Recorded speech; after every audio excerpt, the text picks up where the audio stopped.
السلام عليكم ورحمة الله وبركاته. ازاي ابدأ في مجال السلامة والصحة المهنية؟ عشان ابدأ في مجال السلامة والصحة المهنية لازم تكون عندك فكرة واضحة عن المجال، وتكون مستعد تتعلم وتتدرب بشكل مستمر، لانه من المجالات المهمة اللي بتطلب تركيز ومهارات فنية.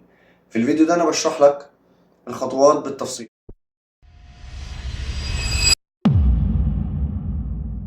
اول حاجة لازم تكون ملم بالاساسيات. في البداية لازم تبقى فاهم الاساسيات بتاعة السلامة والصحة المهنية، لأن المجال ده بيتكلم عن حماية الناس اللي بتشتغل معاك، سواء في المصانع، في المواقع الإنشائية والمشاريع المختلفة، ومن المخاطر اللي ممكن يتعرضوا لها زي الحوادث والإصابات، والحفاظ على سلامتهم ومنع أي أضرار سواء جسدية أو صحية. تاني حاجة الدراسات والتأهيل.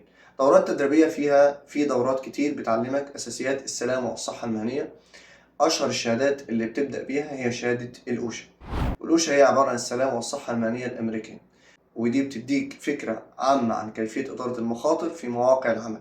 كمان في شهادات زي النيبوش وزي الأيوش اللي بتديك معلومات متقدمة في المجال، وبعدين ممكن تاخد تعليم أكاديمي لو حابب تتعمق أكتر، زي كلية أو معهد في تخصصات زي الهندسة، إدارة السلامة، أو العلوم البيئية.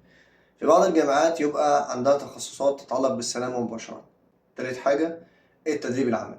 بعد ما تاخد شوية الكورسات دول لازم تبدأ في التدريب العملي. ممكن تدور على فرصة تدريب في شركة أو مصنع عشان تتعلم على أرض الواقع إزاي تقدر تطبق اللي اتعلمته.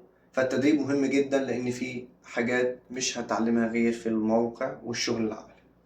رابع حاجة الحصول على الشهادات المطلوبة. بعد ما تاخد كورسات وتبدأ في التدريب العملي مهم جدا إنك تاخد شهادات معتمدة في المجال. الشهادات دي بتثبت إنك فاهم وبتطبق المعايير المطلوبة، زي شهادة الأوشا، ودي للشغل في مواقع الإنشاءات أو المصانع. شهادة النيبوش دي شهادة معروفة عالميا وبتكون قوية جدا في السوق.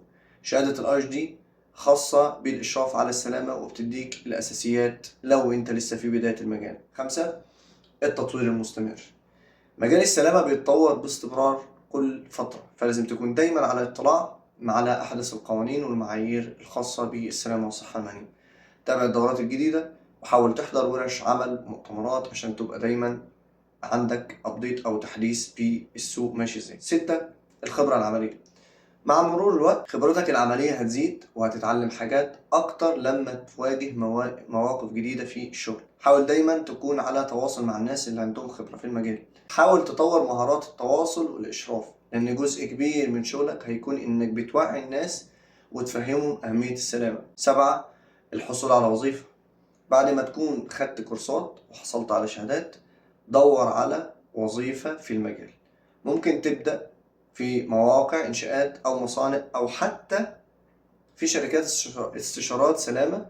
دور على إعلانات الوظائف على الإنترنت أو من خلال معارفك.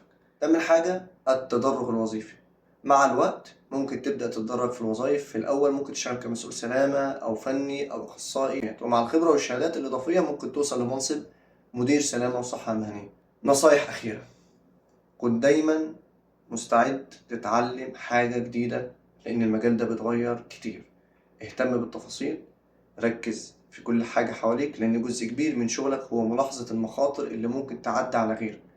حافظ على العلاقات اللي بينك وبين الناس اللي بتشتغل معاهم في المجال.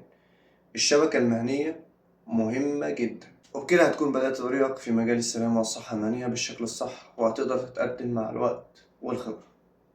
سلام عليكم.